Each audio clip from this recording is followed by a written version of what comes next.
Hello everybody, welcome back. This is going to be a one-off. I've done a lot of kind of longer books and I wanted to do something a little bit shorter. The title is Water Wearing on a Stone, The Role of Shame in the Social Construction of Illness, written by Charlotte Caron. And most of the sources that she's got in there seem like they're a little bit older, so I'm sure there's been progress on this topic since, but it seemed like a pretty foundational one, and I like the poetry of the title. Anyhow, begins with a note.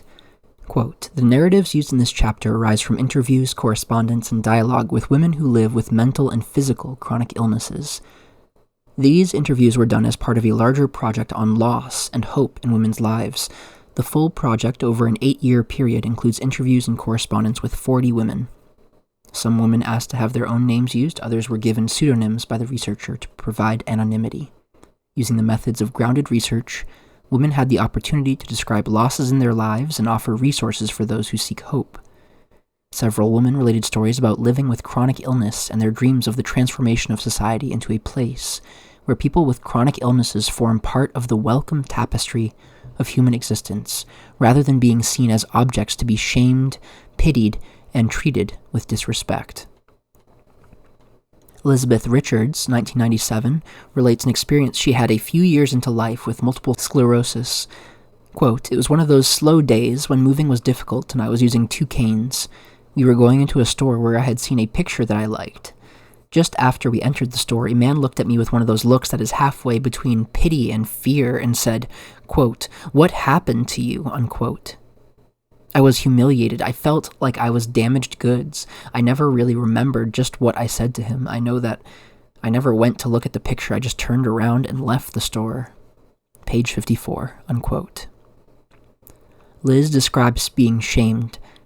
Shame arises as that painful self-consciousness in which we feel exposed to others and to ourselves as deficient, worthless, or contemptible. From Fowler, 1996. In shame, we feel rejection, disapproval, or exclusion. Shame hurts. When we are shamed, we feel alone and disconnected while deeply desiring to be connected with others. Shame overwhelms us with a pervasive feeling of being a failure as a human being. Within North American society, chronic illnesses are socially constructed to shame those affected by them. Chronic illness is both a physical and/or mental condition and a social construct. The physical part, which usually involves diagnosis of a disorder and bodily functioning, is most often challenging. Discovering that one has multiple sclerosis, asthma, lymphoma, lupus, irritable bowel syndrome, environmental illness, or any other ongoing condition confronts one with new regimes for living and often a sharpened awareness of mortality. Living with chronic illness is not easy. It is inconvenient, frequently painful, full of loss, and full of rage. We have to put more effort into ordinary things, consider options and consequences more carefully, and make choices about our lives that most people with able bodies do without a thought. But our society does not let it end there. Barriers to ordinary functioning arise at every turn. Some are physical, others come from social mores, attitudes, and the social structuring of relationships. We are taught through social conditioning to see things in certain ways. We see life through the eyes of our society and through the history, ideologies, and beliefs that have been passed to us. These ideas are created by those who hold power. Those who hold power create our culture. For example, gender matters only if it is said to matter. Our culture could be constructed in ways that do not overtly and covertly teach children from early ages what girls should be like and do in our society, and that do not reinforce particular roles and behaviors as appropriate for women. Likewise, disability and chronic illness matter when society is designed to make them matter.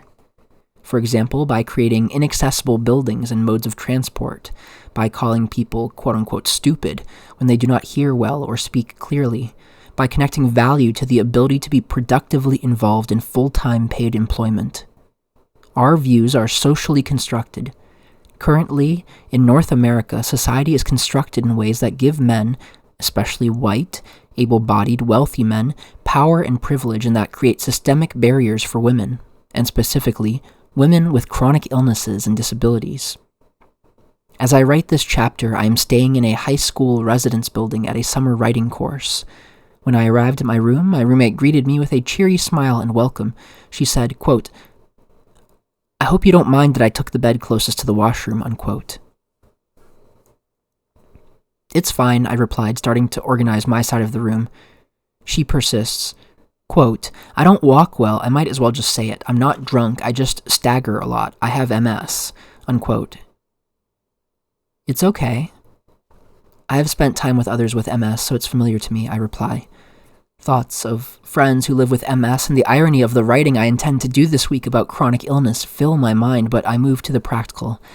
I ask her not to use perfumes and other scented products, and I tell her I have multiple food allergies. She says it is okay because she has a friend with a lot of allergies like me.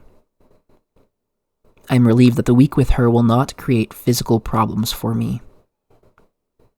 My next thought is that we were put together because we are the, quote, special needs people, unquote. But it turns out that the organizers have not taken my less visible needs seriously.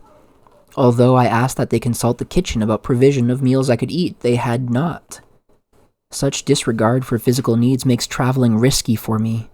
I never really know whether the food available will provoke allergy or asthma attacks, cause irritable bowel syndrome flare-ups, or leave me feeling sick all week. Here, the school's kitchen staff treat me with respect and make special food for me each day, but the conference organizers who have rented the space take no responsibility for meeting my needs. My roommate gets the help she needs from others, pushing her wheelchair, help with meal trays, and the like. She symbolizes visible chronic illnesses with its resultant mobility disability. I signify the invisible and have to advocate for myself at each meal. Two sides of the same coin. Life with chronic illness. My roommate and I are two people with different manifestations of chronic illness, and yet we have inklings of what life for each other is like. Times of frustration, times of embarrassment, because our bodies act in ways we wish they did not. Times when others humiliate us because our bodies do not function in patterns of convenience for them. We both know that North Americans are socialized not to think about people with limitations. Susan Wendell, 1997, notes that most buildings and activities are, quote, structured as though everyone is physically strong, as though all bodies are ideally shaped, as though everyone can walk, hear, and see well, as though everyone can work and play at a pace that is not compatible with any kind of illness or pain, as though no one is ever dizzy or incontinent or simply needs to sit or lie down. From page 266, unquote. People with chronic illnesses are not always considered in social planning. Systemic barriers and lack of recognition create discrimination. As well, North American medical practices frequently reinforce the social views of people with chronic illnesses as problematic. When illness strikes, people generally assume that it will be short-term and that recovery will happen. Most of the medical profession and many individuals see illness as something to struggle against and defeat. Chronic illnesses and resulting disabilities are seen as medical failures. Too many medical professionals shame people with chronic illness by not taking symptoms seriously, by expressing anger and frustration with return visits about the same issues, or by treating, quote, their patient, unquote, as if the individual knows nothing about her own body and what is happening to her. From Taylor with Epstein, 1999, pages 230 to 232. I live with a neurological problem in my legs. For many years, I went to doctors who told me that my problems did not exist or were all in my head. Neurologists typically used shame to hide their own inability to figure out what the problem was. Finally, after many tests, one doctor said, quote, "I do not know what is wrong with you. There is something wrong, and it's very hard on my ego not to be able to figure out what it is," unquote. What a relief to be in the presence of a doctor who was honest and spoke about his limits rather than blaming and humiliating me. Obviously, the experiences of people with chronic illnesses vary greatly depending on age of onset, amount and frequency of pain, support from others, and aids for daily living. Women with late-onset chronic illnesses report losses of time and energy to do the ordinary things of life, of identity, of potential, of being able to plan a future, of friends, and of involvement in community. Those diagnosed with mental illnesses also experience loss of the power to name experience, claim emotions, to have security about life. Becoming chronically ill in later life usually means loss of self-image. Hope turns to despair. For some women, new illnesses mean loss of sustaining intimate relationships. For other women, new illnesses contribute to lack of access to education and employment. Late-onset chronic illness frequently means the loss of dreams and loss of ability to take things for granted. There are losses that can never be restored.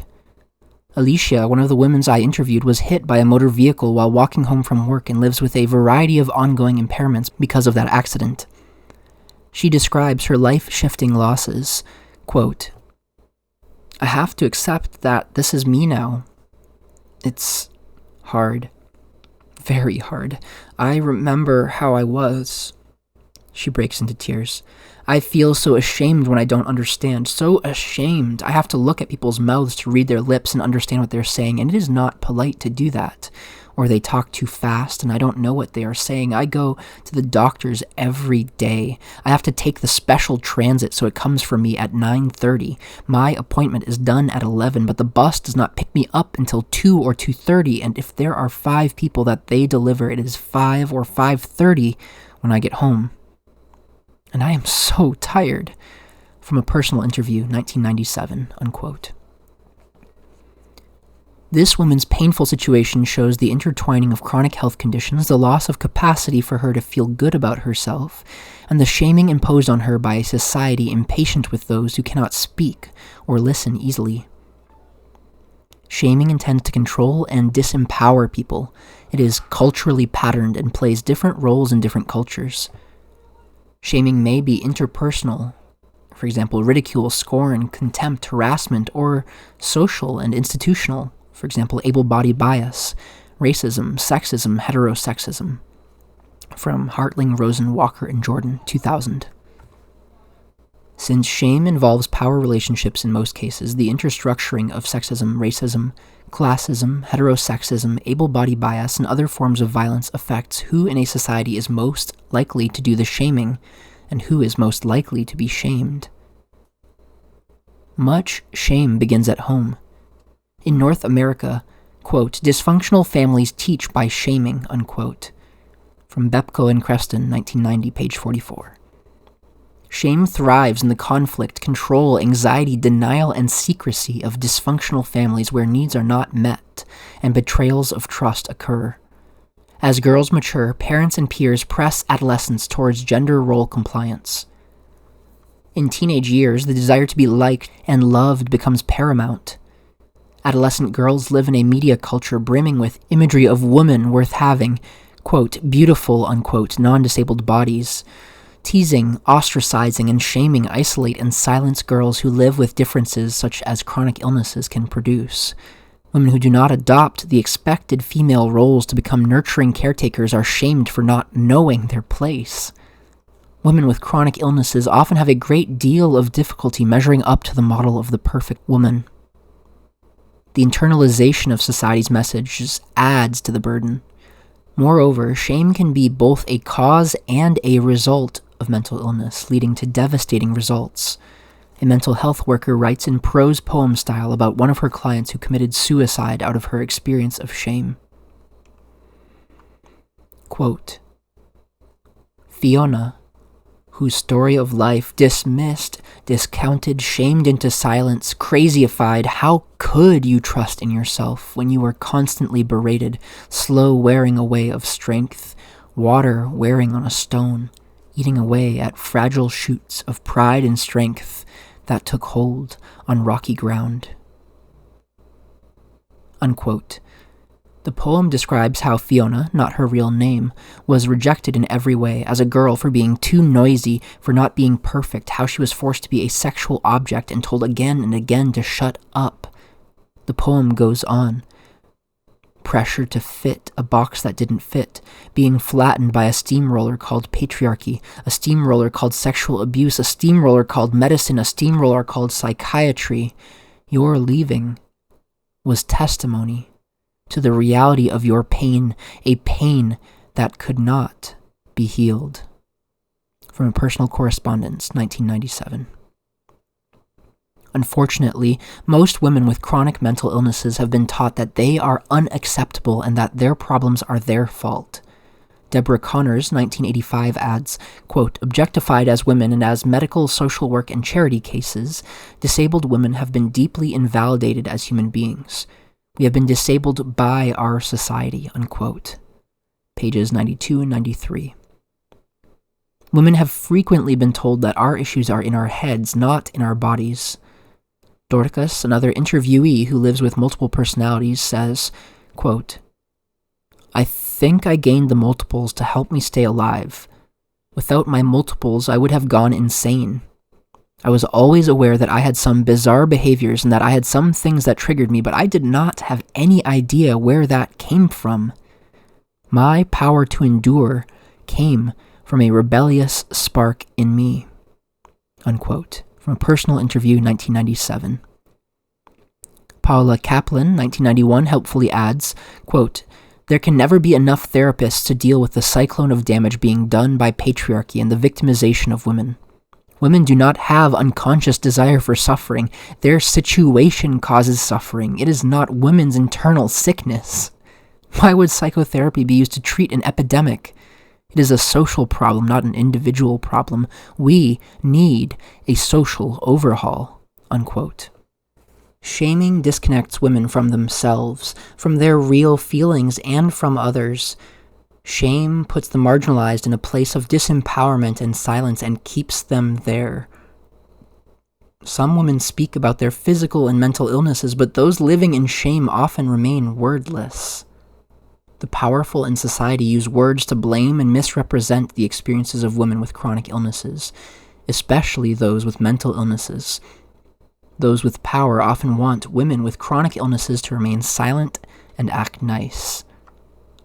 Some women can make the adaptations necessary to be nice and fit in. If they cannot, then women are told or come to believe that they are worthless. They are told, quote, that their reality is deficient or lacking. Dominant groups characteristically use shame against subordinate groups to keep them from expressing their reality in a way that would threaten the dominant view of that reality, unquote. Hartling et al., 2000. Page 10. In our society, shame intends to silence the voices of those with chronic illness. Women who normally remain silent need to find voice. As women who have had little power begin to talk about their experiences, they externalize what has been kept inside. They begin to find others who have had similar experiences. Frequently, in community, women discover that what seem to be barriers related to living with a chronic illness and/or a disability connect to issues of gender, race, class, and sexual orientation as part of the complex pattern of systemic discrimination. All are structured into a multifaceted web that intends to keep people, quote, in their place, unquote, through shame and humiliation. Slowly, women can accept that the negative self-images created by shaming, which were useful protective strategies for survival in this web, have outlived their usefulness. Shame is part of the story, i.e. something that happened, but patterns learned through shame no longer need to control reactions and life in the present. A new social construction of reality can happen.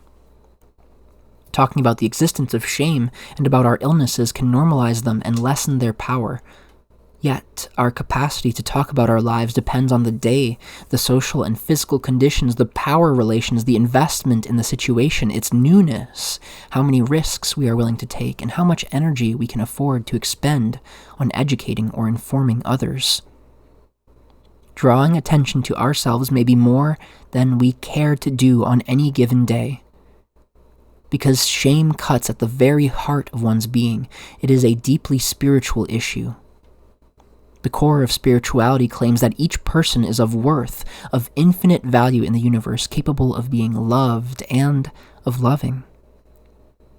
Spiritual values maintain that each person has an inherent right to be treated with respect and afforded the opportunity to live in this world with material sufficiency. The spirits of those who live with physical and mental chronic illnesses need nurturing to survive in the midst of a society constructed to deny us these rights. To live with shame means a woman does not know in her heart of hearts that she is beloved, that she matters, and that she can love and be loved.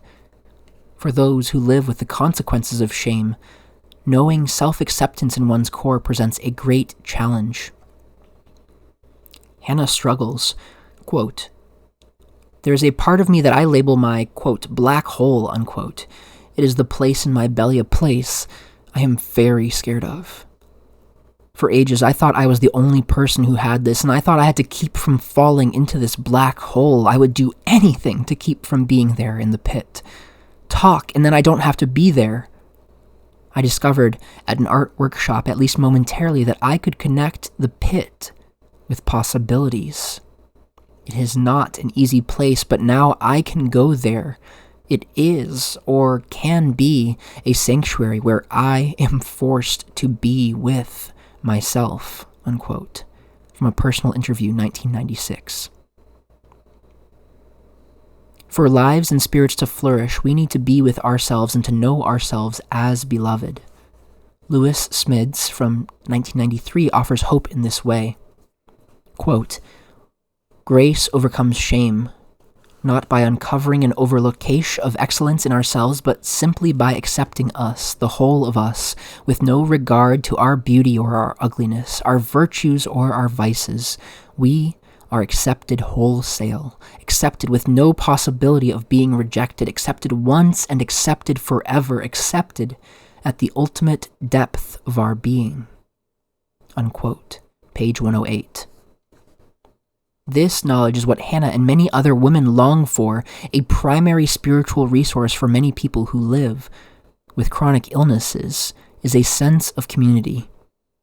Shame isolates. People need to know communities of acceptance where it is clear that their illness is not a cause for shame. Elizabeth Richards, 1997, states, quote, "I have come to believe that building friendships across the boundaries of physical and mental disability is a political act. By that, I mean that friendships that truly accommodate disability fly in the face of the attempt of our society to objectify persons with disabilities. As long as we remain objects, our society can tolerate our presence. However, should we become real, live people with interests, opinions, needs, desires, emotions, or expectations, then, society beware. I became committed to finding ways to be a friend and have friends," unquote. Page 59. As community and self-acceptance grow, the experience of women living with chronic illnesses are named and validated. Healing from personal pain and from social injustice merge as women struggle to be free from the powers of the social construction of disability as a shameful thing. Kendra, a pseudonym, dreams that her life could be different. Quote, "Social justice? To me personally, it would mean many changes. It would mean members of my family would respect me as an adult, able to run my own life and take care of myself rather than exteriorizing their problems onto me and dumping them on me.